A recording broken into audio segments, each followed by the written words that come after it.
Ibu, sekarang sebelum kita lanjutkan materi kita pada pertemuan kali ini, saya akan memutarkan sebuah film pendek terkait bagaimana kita cermat mengelola keuangan. Berikut juga bagaimana kita cermat untuk berhutang dan memilih tempat pinjaman yang paling tepat. Kira-kira seperti itu.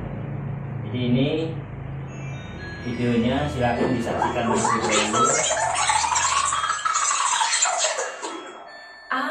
Ibu ingat di pelatihan kami kan pernah diajari tentang cara mengelola pinjaman. Sebelum berutang, harus dipastikan dulu apakah uangnya dipakai untuk kebutuhan dan bukan keinginan. Apakah ada cara lain agar kita tidak perlu berutang? Apakah kita mampu membayarnya kembali nanti? Dan apakah cara mencicilnya sesuai dengan kondisi pendapatan kita? Kita harus membandingkan dan memilih tempat peminjam yang sesuai dengan kebutuhan dan kondisi kita. Pilihlah tempat peminjam yang menawarkan total pengembalian terkecil dan koperasilah pilihan saya. Sayangnya, saya tidak punya simpanan di koperasi sehingga tidak berhak meminjam di sana.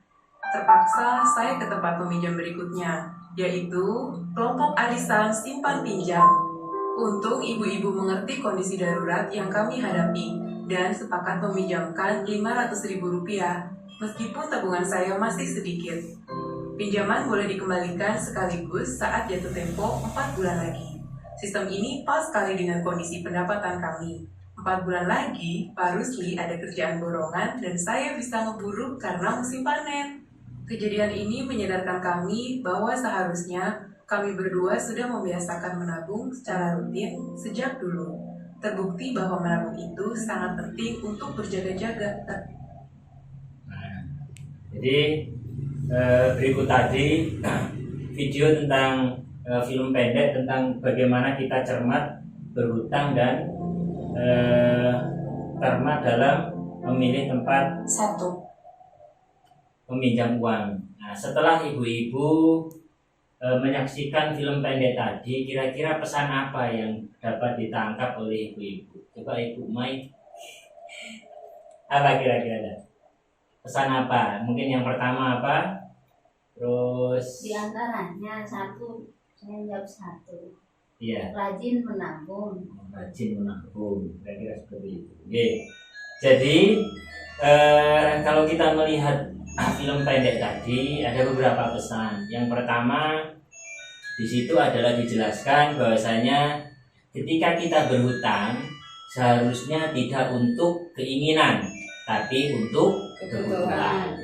Jadi berapapun kita meminjam uang, kalau untuk keinginan maka tidak akan pernah cukup. Tapi kalau untuk kebutuhan, maka karena itu sesuatu yang penting, maka silahkan untuk melakukan pinjaman. Dan yang selanjutnya, pesan yang ditangkap dari film pendek tadi adalah kita harus cermat dalam memilih tempat pinjaman atau tempat berhutang. Jadi cari tempat berhutang yang pengembaliannya terkecil atau kita sebut dengan bunganya yang paling kecil. Jadi itu agar supaya tidak memberatkan kita ketika mengansur atau mencicilnya.